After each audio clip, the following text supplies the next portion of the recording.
Salut, bienvenue sur Anakaland, j'espère que vous allez bien, tout ça.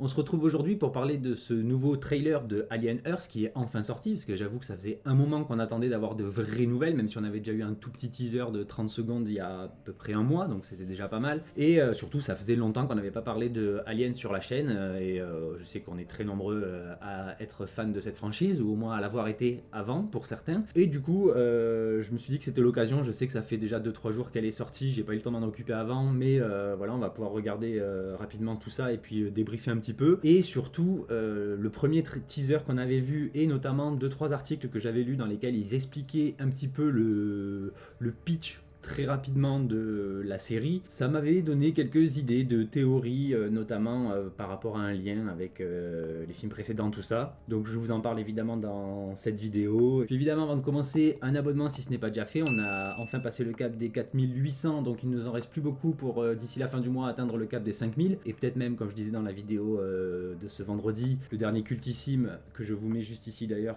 allez le voir, ça va lui donner de la force. Et puis en plus, il est sympa et les films dont on parle sont plutôt cultes pour le coup. Et je disais que justement ça serait quand même cool de tomber sur le cap des 5000 pour mon anniversaire le 18 juin, donc n'hésitez pas, partagez la vidéo aussi, ça permettra aussi de faire connaître un peu plus la chaîne, donc merci d'avance, puis un petit like si la vidéo vous a plu, un commentaire évidemment pour me dire ce que vous pensez de ce trailer, ce que vous pensez de la série, si vous l'attendez aussi avec impatience. J'avoue que je suis encore un peu dans l'expectitude dans l'expectative plutôt pour par rapport à Disney tout ça, mais en même temps moi je fais partie de ceux qui avaient plutôt bien apprécié Romulus notamment, donc pourquoi pas, on va voir, surtout qu'il y a quand même Ridley Scott qui est aux commandes en termes de production, donc il devrait y avoir un semblant de cohérence, surtout que ils ont quand même mis beaucoup de temps avant de se décider à ce qu'ils allaient faire avec cette série, parce que rappelez-vous, ça fait déjà à peu près 2 ans qu'on nous en parle. Au début on nous avait dit que ça allait se passer une vingtaine d'années avant Prometheus, donc 2070 et des brouettes, puis finalement ça devait se passer 2 ans avant ou plus ou moins à peu près en même temps que Prometheus, donc c'était pour ça que j'étais parti sur l'idée de peut-être voir la préparation de l'expédition de la Weyland-Yutani ou quoi que ce soit, ou tout ça, puis finalement on va se retrouver quelques années seulement avant le tout premier film,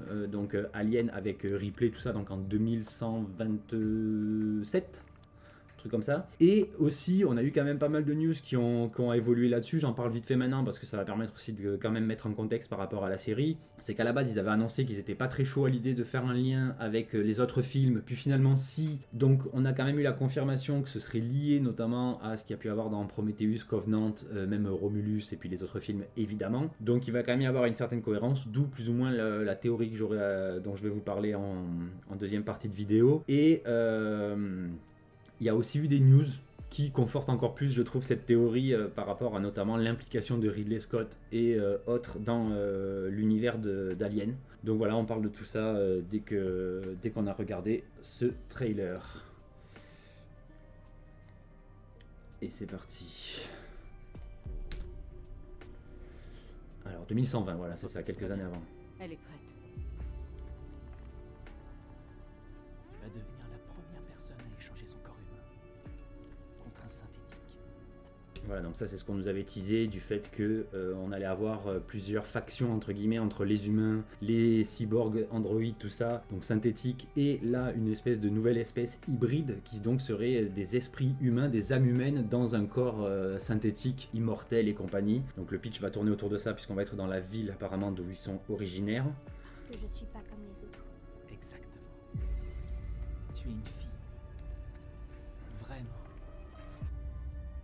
Exceptionnelle.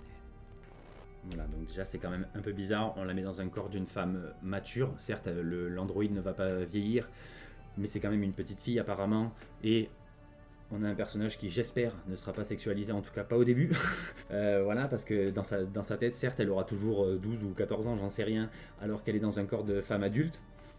Et puis surtout ça rejoint ce que notamment, j'en avais déjà parlé je crois dans une ou plusieurs même de mes analyses par rapport aux différents films aliens. Il y a un délire avec les androïdes, notamment chez Ridley Scott, même avec, si on prend Blade Runner et tout ça, avec tout ce qui est vie artificielle, la différence, est-ce qu'il y a réellement une différence entre une vie artificielle, une vie organique, tout ça, donc c'est un sujet qui est quand même vachement intéressant je trouve dans sa filmographie, quelques films de sa filmographie en tout cas.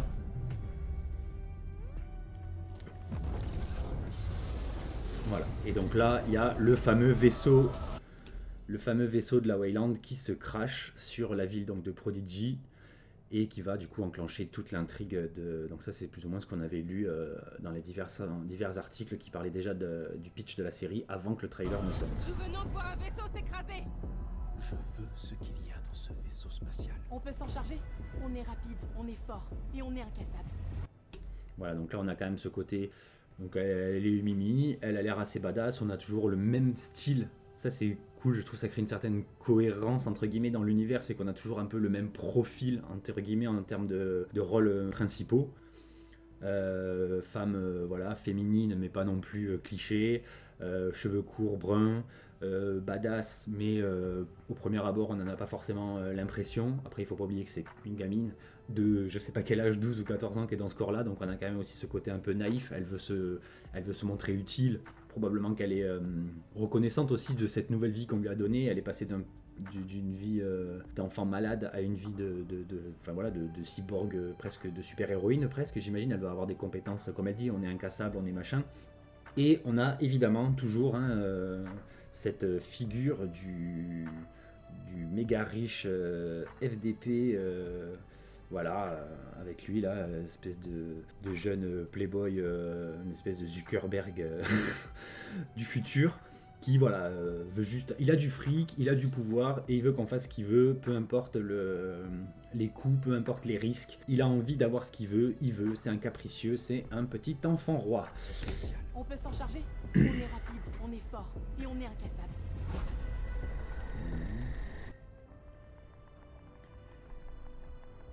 On dirait un zoo dont les animaux se sont échappés.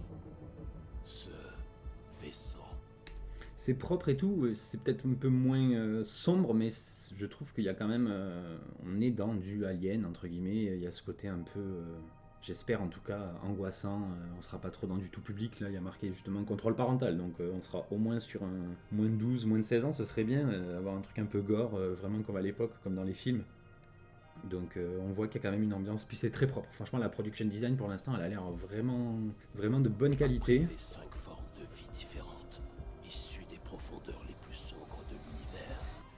Voilà, donc ça c'était une phrase qu'on avait eue dans le premier teaser, avec 5 formes de vie différentes venues des profondeurs de l'univers. Le côté pareil, zoo, abandonné dans le vaisseau et tout, donc pareil, gardez ça en tête, c'est sur ça que je vais revenir je pense un peu plus tard. Des monstres.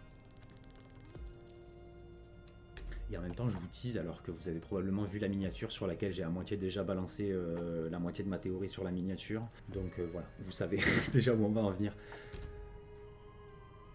Noah Hawley, voilà, moi c'est ça qui m'intéresse surtout, c'est que je me dis il y a moyen qu'il fasse un truc sympa.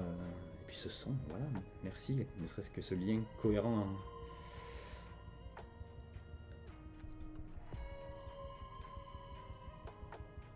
Des espèces invasives. Sérieux, elles sont invasives. En même temps c'est un peu le but, mais bon. Je troll. Des prédateurs. Le pauvre mouton, il a peur. Si on ne les enferme pas, ce sera trop tard.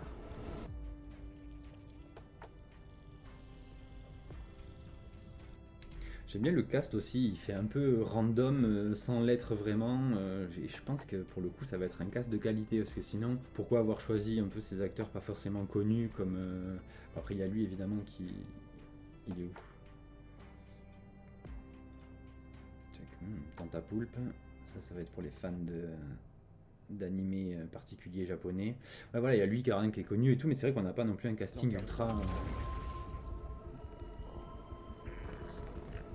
Ce sera trop tard. Puis ça a l'air aussi d'être beaucoup de pratiques, d'effets pratiques et tout, donc ça c'est cool, on n'est pas encore une fois tombé dans la facilité des CGI, comme justement ça avait pu être le cas avec Covenant notamment. En partie en tout cas. Ah, on a vu un morceau de facehugger, donc il y a quand même au moins du facehugger. En même temps je dis ça, mais on a vu des œufs aussi, donc voilà. Cohérence pareil visuelle avec Mother du premier film, donc ça c'est cool. Mais du coup ça c'est une technologie Wayland, donc du coup est-ce que ça veut dire que c'est la cabine Mother du vaisseau qu'ils vont trouver, donc on est vraiment sur une cohérence plutôt pas mal à nouveau, comme ils avaient pu faire avec Romulus. Ce qui est évidemment un des plus gros défauts, entre guillemets, ou en tout cas un des plus gros reproches qui sont faits souvent à Prometheus notamment, et à Covenant aussi, même si encore une fois c'est pas les mêmes vaisseaux, donc voilà. En tout cas pas la même fonction et pas le même budget non plus, parce que d'un côté on a un vaisseau mini avec des ouvriers qui sont sous-payés, dont on se fout de la sécurité, de l'autre côté c'est des colons qui ont payé pour avoir leur vaisseau, donc on n'est pas sur le même budget. En gros on a des prolos d'un côté et des bourges de l'autre.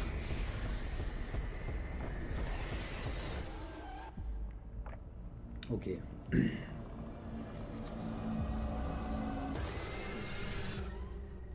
Voilà, donc Disney Plus le 13 août. J'aurais espéré que ça arrive un poil plus tôt, mais en même temps, c'est très bien. En août, on va être un peu badass. En plus, là, on nous sort le katana, un peu de fan de Weeb pour les fans du Japon. Non, franchement, j'ai très très hâte. J'avoue que je m'attendais pas à être autant hypé par le premier trailer.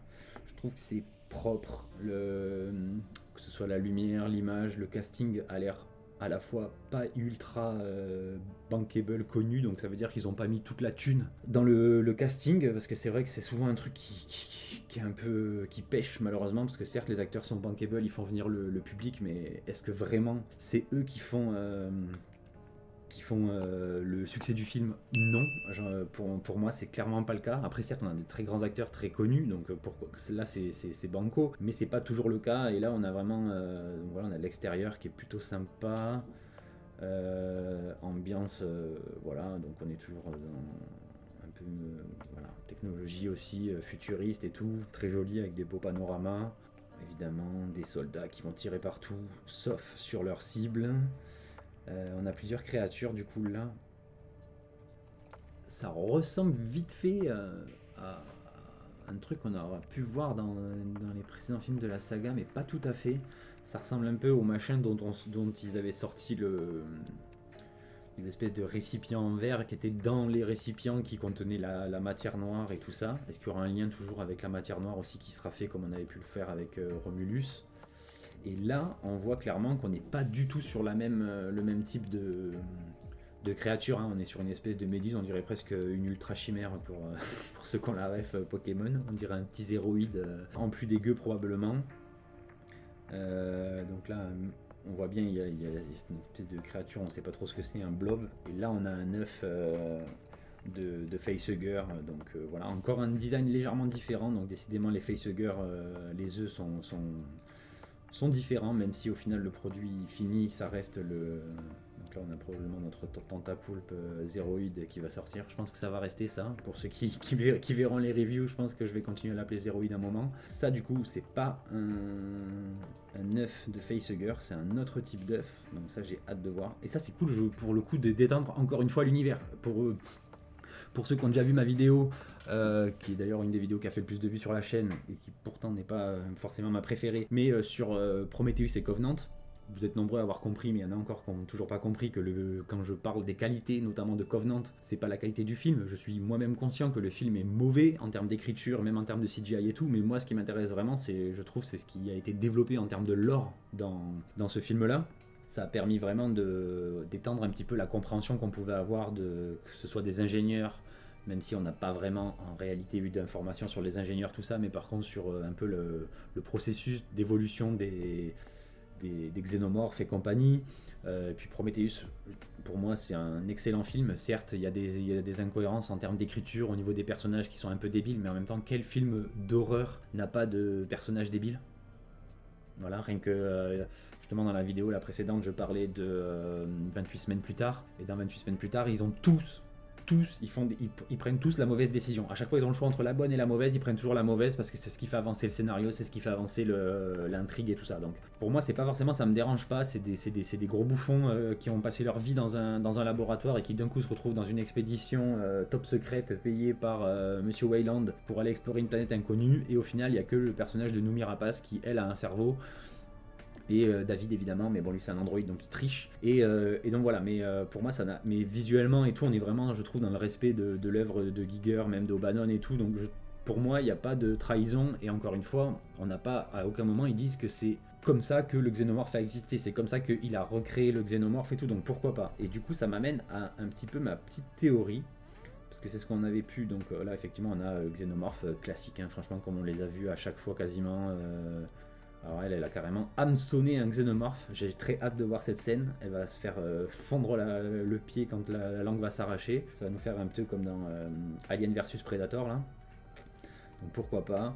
On a, donc là j'imagine que c'est aussi un androïde, tout ça, donc ça, j'ai vraiment aussi hâte de voir le développement de tout ce pan de l'univers, parce que je trouve que notamment Ridley Scott, en tout cas là, a semé les graines avec ça, par rapport déjà au tout premier film avec H. On a encore une fois une référence à ça dans le dernier Prometheus, même si c'est une chose que j'ai pas ultra appréciée dans le film, surtout les CGI pour ressusciter entre guillemets.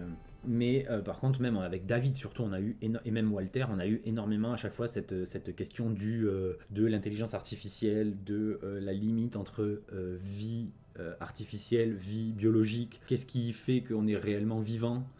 Voilà, c'est une thématique même, voilà, rien à voir, mais c'est une thématique qu'on a aussi explorée dans Clair Obscur par exemple, qu'est-ce qui fait de quelque chose de réel. Donc à partir du moment où on existe et qu'on pense, hein, comme il disait l'autre, je pense, donc je suis. Donc à partir du moment où David, même H, même les autres pensent, et ben du coup ils sont vivants, même si ce ne sont pas, même avec Andy dans Romulus, personnage qui n'est pas écrit non plus je trouve follement, mais on a quand même cette compréhension de voilà, c'est un individu à part entière. Certes, il n'est pas biologique, mais aujourd'hui on sait que pour certaines personnes en tout cas la biologie n'a plus aucun sens. La biologie est devenue fasciste, donc voilà, il n'y a aucun problème à ce niveau-là pour moi. Et donc ma théorie entre guillemets, parce que voilà, en gros pour vous poser les choses clairement, Ridley Scott, je vais la laisser tourner sans son, voilà. Ridley Scott a dit récemment, alors qu'il n'y a pas si longtemps, j'en avais même parlé dans ma vidéo sur les news, tout ça, il avait dit qu'il était pas contre l'idée de revenir sur sa trilogie. En gros, de terminer la trilogie qui avait un peu floppé, notamment avec Covenant.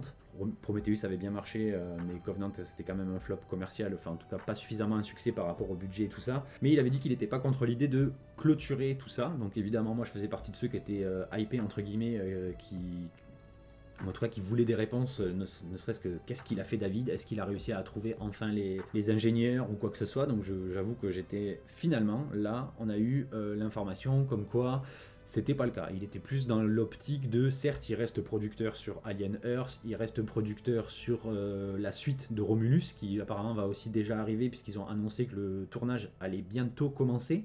Ils visent sur octobre, je crois. Donc en gros, on n'est pas à l'abri qu'ils sortent octobre-novembre l'année prochaine. Donc on aura eu 2 ans entre les deux films. Donc pourquoi pas.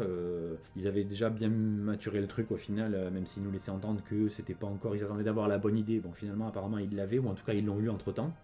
Donc ils ont plus ou moins lancé la production à ce niveau-là. Et on a surtout la news comme quoi donc Ridley Scott, en dehors du fait de rester producteur exécutif sur la suite entre guillemets de la franchise, il est pas contre l'idée, ou même il a plutôt pris sa décision de pas forcément revenir de lui-même en tant que réalisateur, tout ça, dans la franchise. Donc pour lui, Alien en tant que réal, ce serait plus ou moins terminé, donc il n'y aura pas forcément de suite à l'histoire de David, tout ça, pas de Prometheus 3, Covenant 2, peu importe le nom qu'on veut lui donner, mais il reste à chapeauter plus ou moins le truc pour notamment Disney maintenant, mais il veut plus s'impliquer vraiment à mettre les mains dans le cambouis. Mais il avait quand même annoncé qu'il avait envie de clôturer tout ça, et là j'avoue qu'avec cette histoire de...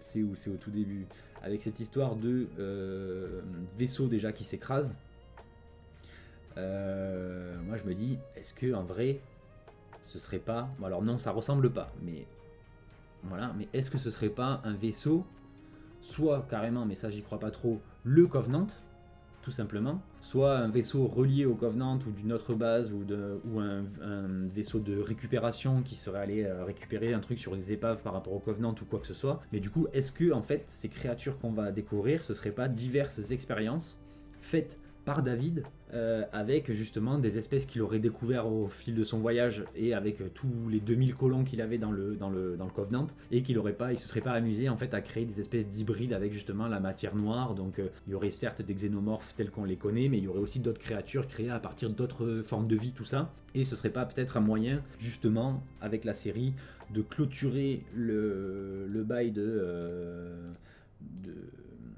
de cette trilogie de l'intrigue par rapport à David. Évidemment, David ne reviendra pas, ou ça se trouve, on pourra même avoir, j'en sais rien, un message, un hologramme, une connerie dans le genre, un vieux message. Mais est-ce que ce serait pas tout simplement juste un moyen de, entre guillemets, donner une conclusion à cet arc narratif pour... voilà. Parce que là, par exemple, voilà, dans l'ancien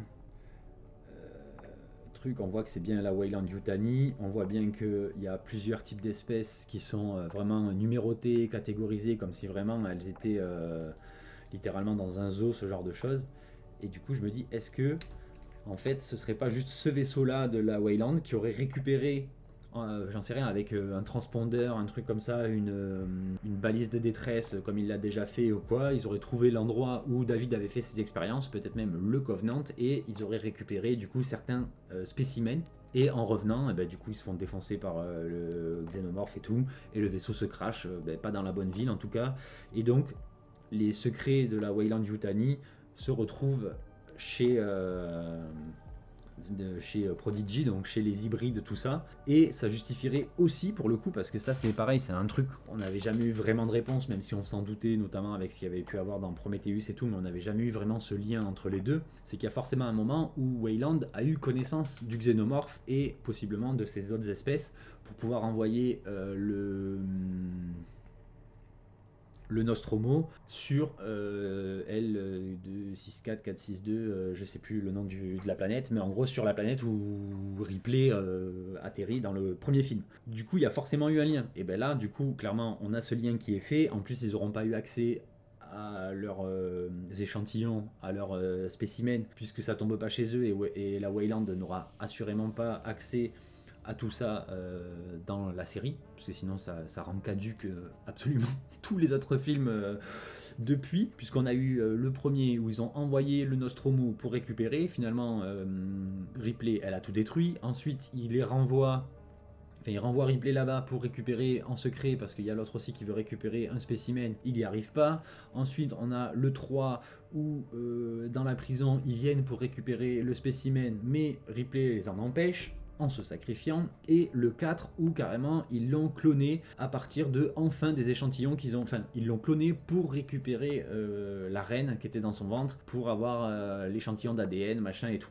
Et même si on va jusqu'encore plus loin, il y a Romulus dans lequel il y a pareil le vaisseau qui revient avec l'échantillon de matière noire, avec les xénomorphes et tout, ou dans lequel le H2.0 explique que la compagnie a besoin de récupérer les expériences, les trucs et tout ça. Donc si dans la série, la Weyland n'a ne serait-ce qu'un échantillon d'ADN, de matière noire ou de quoi que ce soit qui provient de ce vaisseau, clairement on trahit absolument tous les autres films. Donc je pense qu'à ce niveau-là, la Weyland sera plus un espèce d'opposant un peu lointain. Il y aura peut-être un personnage de la Weyland qui sera là, une espèce d'ambassadeur qui va essayer par tous les moyens d'arriver à ses fins, mais clairement il ne peut pas y arriver, ou en tout cas s'il y arrive ça sera une légère trahison du propos.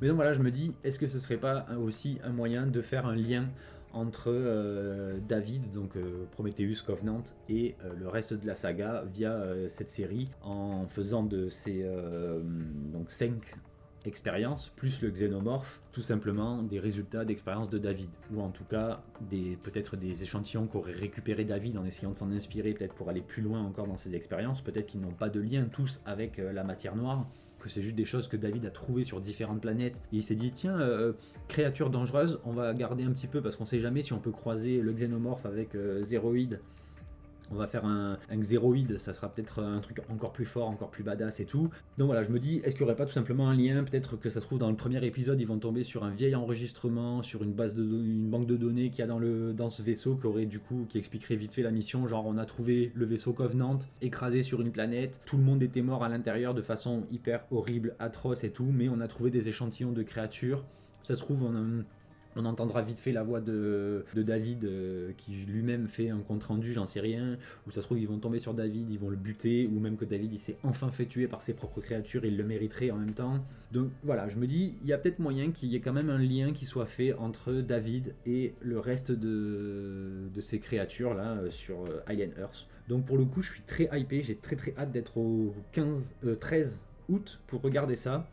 J'espère que vous serez vous aussi du coup au rendez-vous pour les reviews et les analyses, tout ça. Et sur ce, je pense que j'ai à peu près fait le tour. J'espère donc encore une fois que cette vidéo vous a plu. Si c'est le cas, pensez au petit like.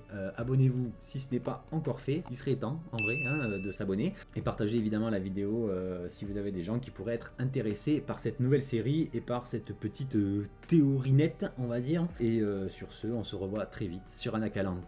Bye.